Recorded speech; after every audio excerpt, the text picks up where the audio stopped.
internally displaced people. Gathered at the premises of the Southwest Regional Assembly in Buea, these are some 300 IDPs drawn from the 6 divisions of the Southwest region. Standing on a queue of 50 persons per division, each IDP received this Saturday food items comprising of 1 bag of rice, 1 bag of salt, 5 cubes of savons, and 5 liters of vegetable oil distributed to the IDPs by members of the Southwest Regional Assembly. That in Africa we have a spirit of solidarity, so the Regional Assembly felt that we should share this same solidarity with other fellow Southwesterners who unfortunately cannot be where they are supposed to be. We have chosen Buea in particular because we realize that the city of Buea is the first in terms of the number of IDPs. Next year we'll move to Meme and we'll continue so that all the 6 divisions. Being the first of its kind, this activity, supervised by the president of the Southwest Regional Assembly, Bakoma Elango Zakios, was also an opportunity for him to reiterate the need for peace to carry out developmental projects. They don't make papa and mommy them. They don't leave their houses. They can't find refuge for Buea. With the Beguna, make una help government for try for appeal to our picking them. When they make we not go back to our villages, make something touch their heart. Given the hardship brought about by their displacement for years now, these beneficiaries appreciated the item received while hoping for lasting solutions to the ongoing Anglophone crisis. I appreciate the assembly the way they do for we. For member we are picking them. As you see, we are really helpless. Leaving your home to come and stay in somewhere strange. It's really difficult for us. This medium to also appeal to the government that for how long will they keep giving us food? I think they should help us to resolve these issues. Meanwhile, plans are on their way for this similar donation to IDPs by the Southwest Regional Assembly to take place in other divisions of the Southwest region. Difficult because of our road. That is what we see here. We are suffering too much here because of our road. For example, just look at from Tradex and Badikule. Just look at them. Even the wound we have, you see every woman here with plaster. An inhabitant of Sablumbanga-Pongo, a locality in the Wala 3 subdivision, Littoral region of Cameroon, lamenting over the poor state of roads in that neighborhood. Residents of Sablumbanga-Pongo say they have been abandoned with little or no developmental projects to boast of, thus making life unbearable for them. These 6 years now I came to Banga, our road here is very bad. And this here is very difficult. Even to, when we go and buy, even small thing that you buy and eat with your children, our own benefit will go out of transport. For example, when you buy market, you will buy 250 from Ga. You pay 250 from 1,000. But when you reach Tradek, you only small okra that you buy, you pay 2,000 in your car. Okay, when you pay 2,000, when you come here too, they will say it's more share. Aside bad roads, they say power supply is epileptic plus. They go for months without potable water.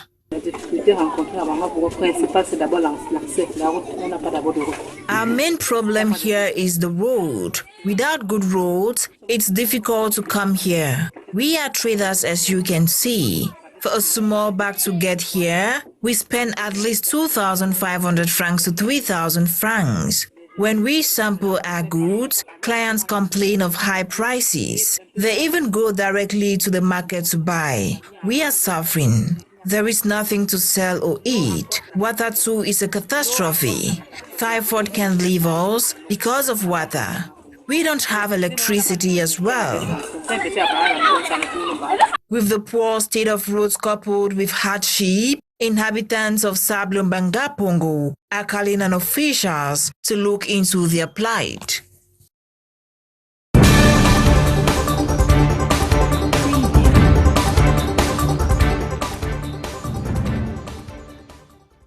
Elements of the Nkongsamba firefighting brigade breaking through the scrap of this vehicle to rescue passengers following a gas leaker accident in Manengole village, a locality in Nkongsamba Mongo division. littoral region of Cameroon. The accident, which occurred on the night of Monday, breaking Tuesday, October 26th, involved a truck belonging to a cement company and a bus leaving at least 3 persons dead, while several others were injured. According to eyewitnesses, the accident was as a result of overspeeding, resulting in a violent collision. Ce chauffeur de, je ne sais quoi, Bamboutos Express, il était en vive allure. The driver of the bus belonging to Bambouthus Travel Agency was on top speed. It got behind the truck, and because of overspeeding, it led to the accident that left 3 people dead.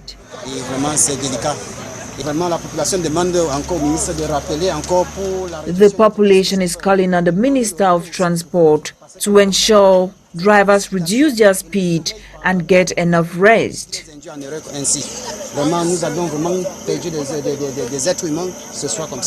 Shocked after witnessing the accident, this resident of Manengole village says, with regards to this accident today, I really want to call on drivers to reduce their speed, because the road doesn't kill. We are the ones that kill. Survivors of yesterday's accident were immediately rushed to a nearby hospital for treatment. Meanwhile, investigations has been opened. Yesterday's accident on the National Road number 5 adds to many that has claimed lives and left several Cameroonians in difficult conditions. According to a study published in February by the Ministry of Transport, 35% of these accidents are caused by overspeeding, 17% by the condition of vehicles, 10% by reckless driving, and 10% due to bad state of roads. With these, Cameroonians are called upon to be on alert, especially when using the highway. Heavyweight Nigerian actor, highly celebrated for his comic role in the majority of movies he starred in, Nsah, lead actor in the movie titled The Planter's Plantation, has expressed satisfaction at the progress made so far by Cameroonian filmmakers, actors and actresses in recent times. Nsah, commonly called Ukwa or Osofia, was speaking behind the scenes of the movie The Planter's Plantation, currently being shot at the Cameroon Development Corporation, the CDC-TICO Southwest region of Cameroon. When I came here, I thought I was going to be the only one who has ever acted, only a Nigerian actor who has ever acted in Cameroon. But surprisingly, when I came here, I heard that there were other locations. There are still other locations in Limbe, in Bamid, a lot of places. And I say kudos to the people and those who encourage film production in Cameroon. And to be honest with you, the sky is the beginning, not the limit.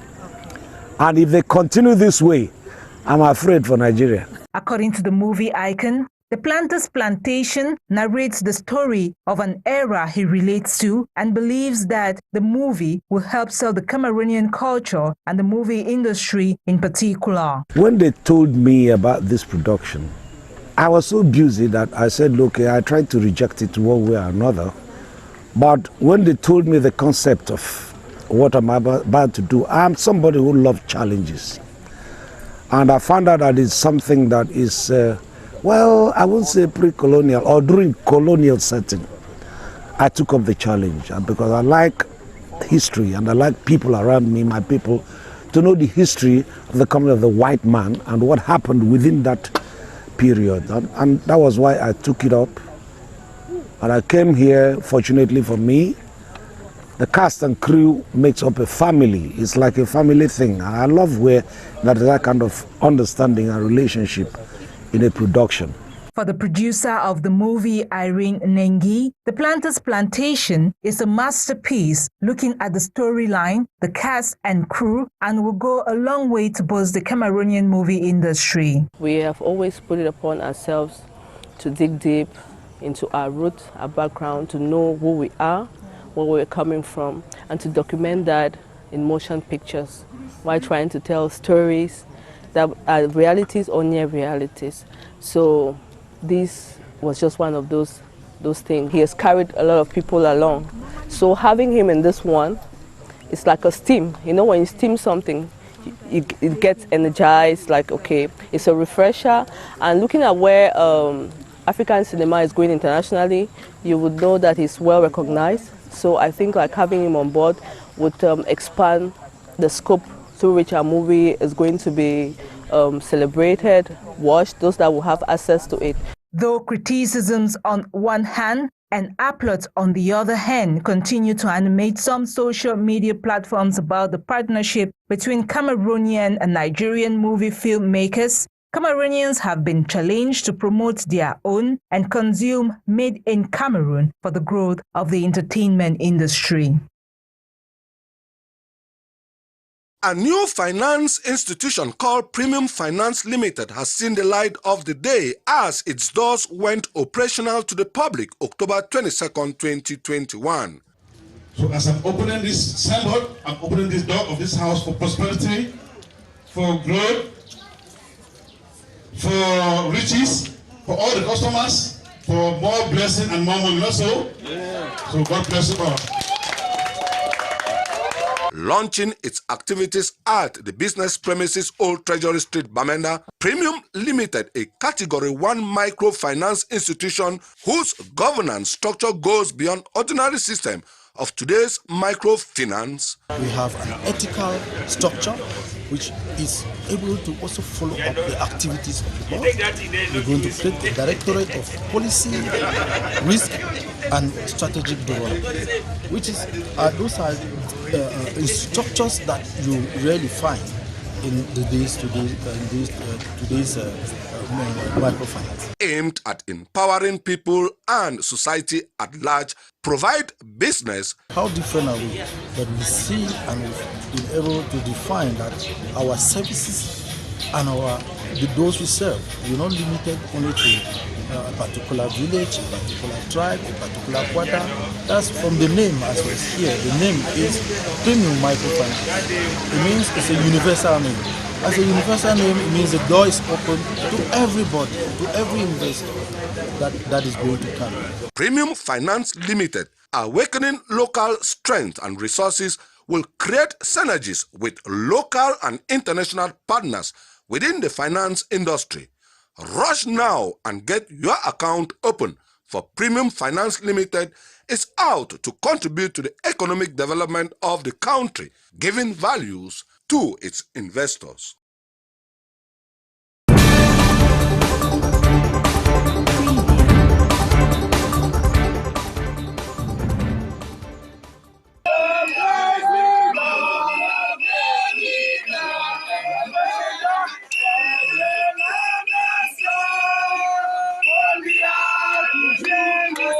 The population of Bois-de-Sienge, a neighborhood in Douala 2 subdivision, Littoral region of Cameroon, protesting against forceful eviction. Mr. President of the Republic of Cameroon, as you see this population that is here, everybody is here because we are hoping on you.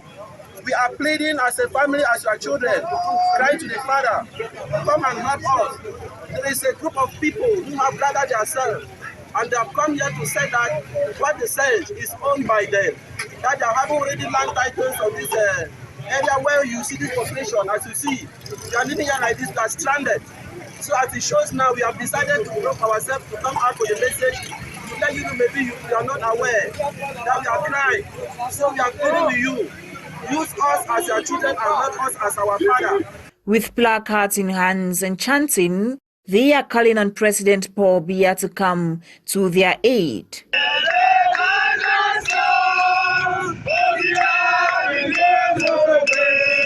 According to inhabitants of Bois-de-Sienge who are at the verge of losing their homes, some of them are internally displaced persons, while others have invested huge amounts of money in business, and leaving it will be a great loss. From Bamenda, from North, from Bakusa, Yaoundé, and the entire environment of your country to come and assemble here because you require. You said that we should come here in the year around that 2012, that we should come and develop this environment because this is where we can situate ourselves. So we have finally come here and develop the environment, and some people see the environment now they have come and started saying that they want to send us out and tighten the place. Some residents who took to the streets this 27th day of October 2021 for that revealed that one Mr. Mokoro, who claims to be the rightful owner of the land, has connived with some local and administrative authorities to get them evicted from the land they have occupied for several years. Is called Mukuru, and we know that one of the names of the children of the Republic is not called Mukuru. So we want to let the president should know that one person is coming to remove his children from Mukuru. I wonder they should call him in order, because there is, as you see this document there, it shows that all the land titles they were showing to us, they are all fake, and they have already cancelled all of them. They decided to send distress calls to administrative authorities after their houses were marked for demolition earlier this week. There was a group of people entering to come and start remarking the houses of people that numbered them. So the county was, the party was not aware. So it is because of that you see us. We have come now to let you to know that we need your help. At the time of the protest, law enforcement officers were present to prevent the protesters from using violent methods. The campus of the University Institute of the Gulf of Guinea bubbled with excitement and enthusiasm as it celebrated its best students October 15, 2021 amidst COVID-19. Out of 2,531 laureates in the HND and BTS national examinations, 12 national majors, 14 vice-best national, and 22 laureates were from IUG. The institution scored a total of 80% success in some of its schools and 100% in the paramedical field. The ceremony was presided over by the president of the institution, Cedrick. The University Institute of the Gulf of Guinea has a tradition of celebrating excellence. This year, due to health crisis, we could not organize a graduation ceremony because of the barrier measures put in place by the government. But we felt that we cannot abandon our students who have honored us. And for that, we have decided to celebrate the excellency of our graduates, to tell them we are proud of them, but also to address a message to their junior ones who look up to them and tell them at the end of every effort, there is a reward, there is recognition. The University Institute of the Gulf of Guinea is an institution of training which puts all the means at the disposal of its students so that they are best at the national level. It was a moving moment for all the graduates dressed in their graduation robes, but also for their families and loved ones. I first of all want to thank all the staff of IUG for all the work they have done for us, because it was not so easy. Not leaving out their professors who have supported them throughout their studies.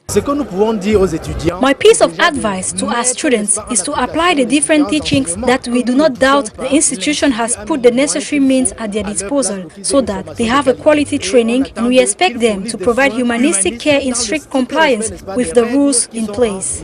A sum of 13,250,000 francs CFA was shared amongst the best laureates, the first of its kind, and each best national student received a scholarship worth 100,000 francs each. The ceremony saw the handing over of certificates to the master and bachelor graduates, symbolizing the end of their lives as students and the beginning of their professional careers. At the end of the ceremony, with great pride, the graduates took part in the traditional tossing of their caps. Founded in 1993, the University Institute of the Gulf of Guinea is a group of 3 higher education institutions based in the same campuses in Bassa, Douala, Peka 8, specialized in the fields of commerce and management, communication and information, industry and new technologies, and paramedical training. It is one of the most important private institutions of higher education in Cameroon. Registration at IUG is ongoing, and the president, Steve Njambu, has called on students wishing to enroll in the institution to attend orientation sessions to this effect.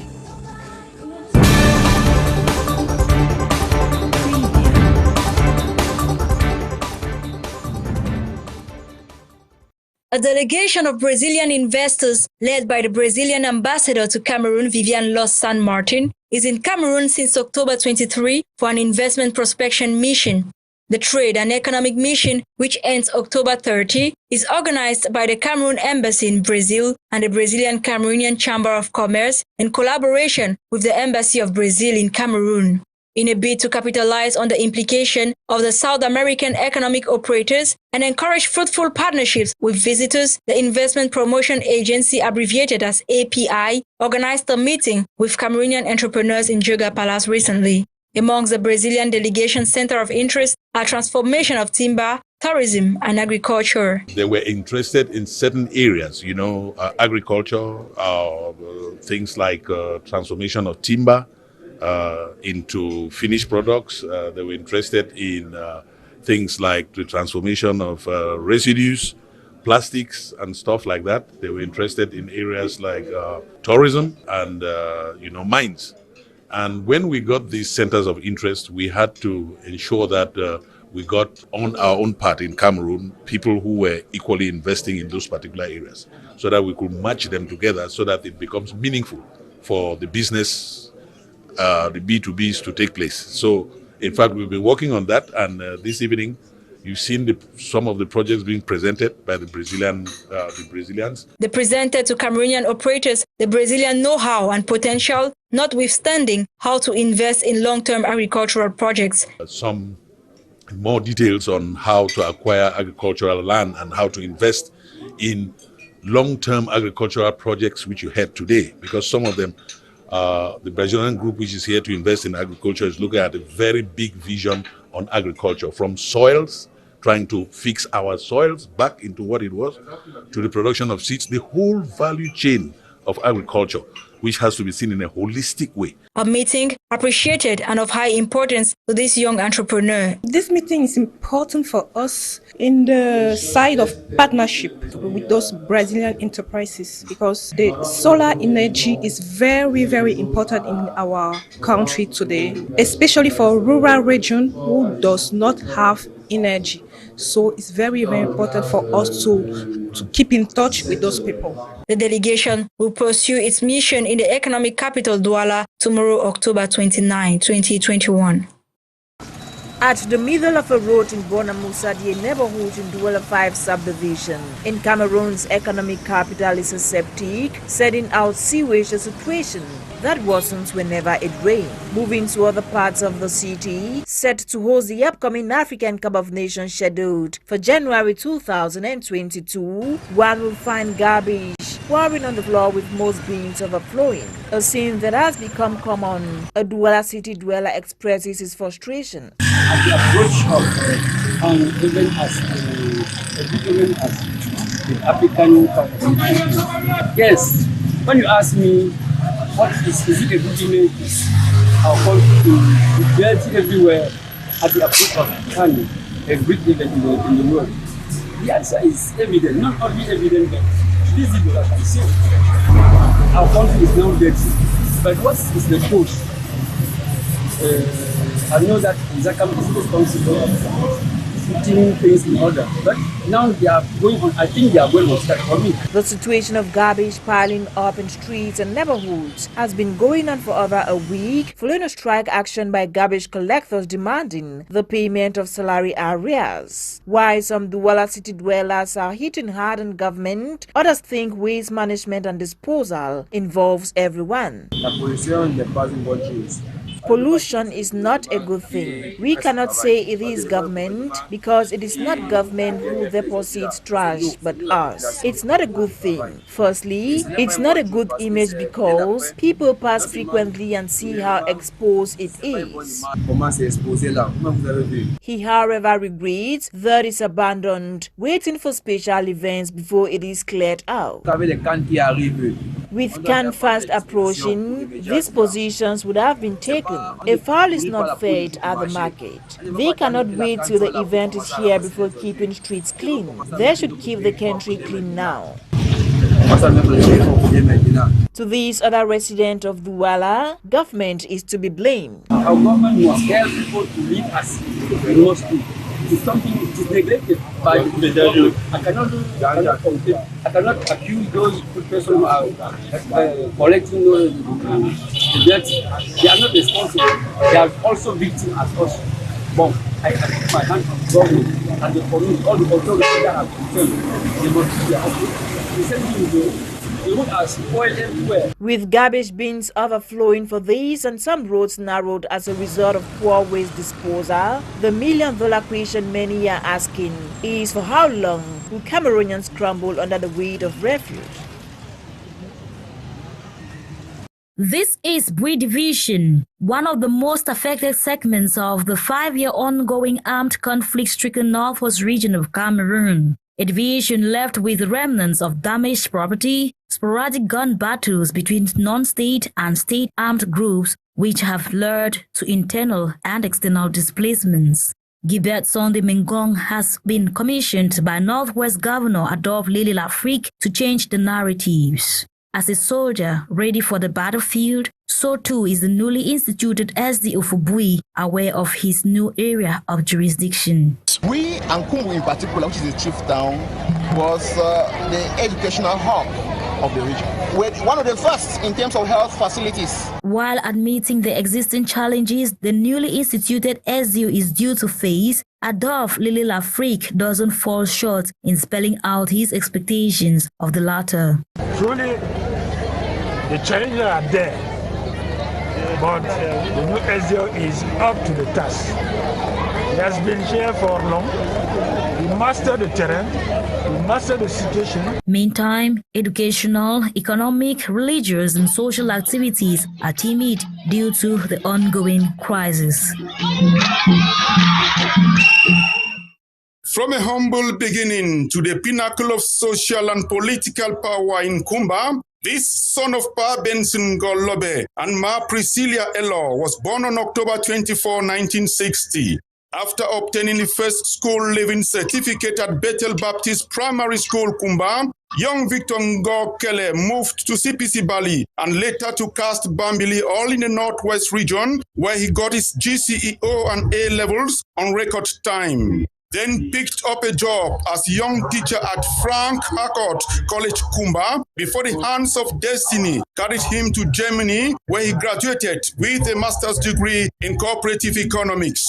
Despite lucrative jobs with German cooperative banks, Victor's dream was to come back home and work at the National Produce Market in Bod.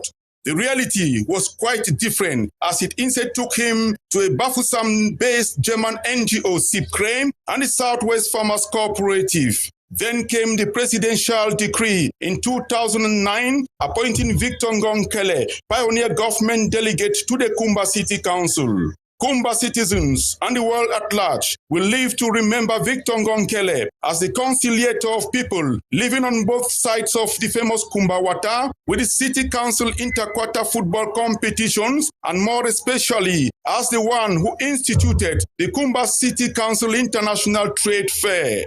The German man, as he was fondly called, Victor Ngonkele, apart from the political rich legacy to the Meme 1A section of the CPDM party, leaves behind 2 children and a wife to mourn him. For MMP News, getting Kumba on special assignment, Johnson Vola, Chris Toby signing out.